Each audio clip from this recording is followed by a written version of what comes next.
নমস্কার বন্ধুরা, ব্রততীজ কিচেনে আপনাদের সকলকে অনেক অনেক স্বাগত। আজকে আমি একটা সুন্দর রেসিপি নিয়ে চলে এসেছি, যেটা হলো পেঁপের চাটনি। তো চলুন বন্ধুরা, দেখে নেই আমি পেঁপের চাটনিটা কিভাবে তৈরি করলাম। বন্ধুরা, আপনারা কিন্তু ভিডিওটা প্রথম থেকে শেষ অবধি অতি অবশ্যই দেখবেন। তো চলুন দেখে নেই রেসিপিটা। পেঁপের চাটনি করার জন্য আমি এখানে কিছু পেঁপেকে টুকরো টুকরো করে কেটে নিয়েছি, ভালো করে ধুয়েও নিয়েছি জল দিয়ে। এবার আমি এখানে একটা গ্রেডার নিয়ে নিয়েছি। দেখুন, গ্রেডারের এই সাইডটা দিয়ে আমি পেঁপেটাকে সুন্দর করে গ্রেড করে নেব। দেখুন বন্ধুরা, আমি পেঁপেটাকে সুন্দর করে গ্রেড করছি।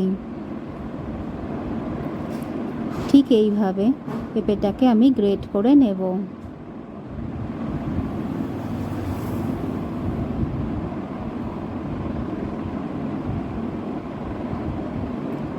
দেখুন, পেঁপেটা গ্রেট করা হয়ে গেছে। ঠিক এরকম হয়েছে, একদম পাতলা পাতলা। আমি আপনাদেরকে সুন্দর করে দেখিয়ে দিচ্ছি কত সুন্দর এগুলো পাতলা হয়েছে। দেখুন কত সুন্দর পাতলা হয়েছে।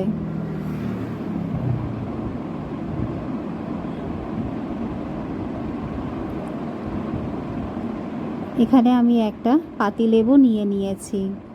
এর রসটা আমি চাটনিতে ব্যবহার করব।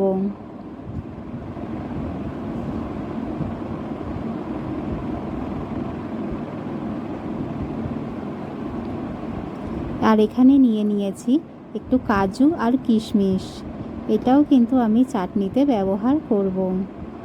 এখানে নিয়ে নিয়েছি হাফ বাটি মতন চিনি, এই চিনিটাও আমি ব্যবহার করব শিরা তৈরি করতে।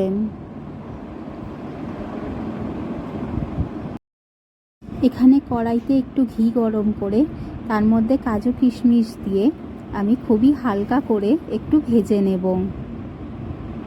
দেখুন বন্ধুরা, আমি কিন্তু এটা একদম হালকা করে ভেজে নিচ্ছি।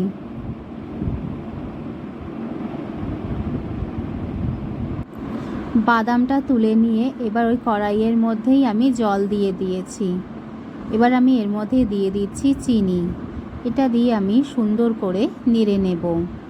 যতক্ষণ না চিনিটা জলের সাথে ভালো করে মেল্ট হচ্ছে ততক্ষণ আমি ফুটিয়ে নেব।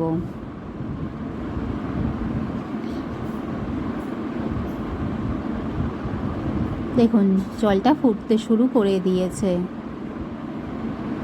এবার আমি এর মধ্যে দিয়ে দিচ্ছি সামান্য একটু লবণ।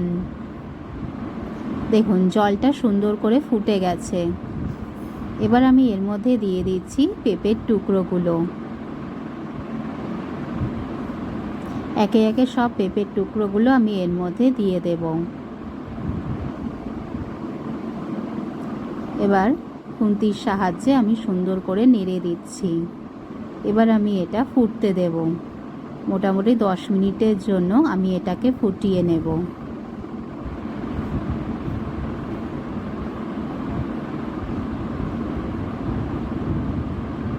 বন্ধুরা, এটা ফুটে গেছে।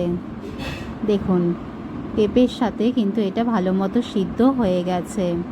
আমি আরও কিছুক্ষণ এটাকে ফুটিয়ে নেব।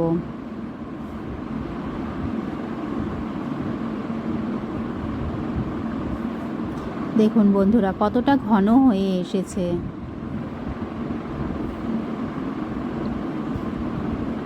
দেখুন, এটাও কিন্তু প্লাস্টিকের মতোই দেখাচ্ছে।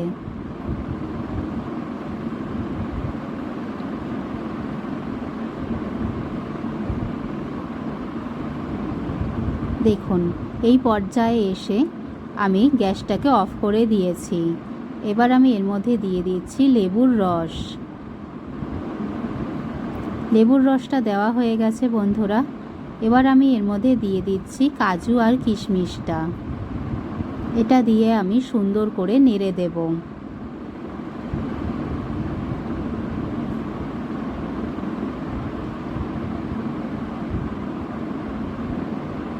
ব্যাস, তাহলেই কিন্তু রেডি হয়ে গেল পেঁপের চাটনি।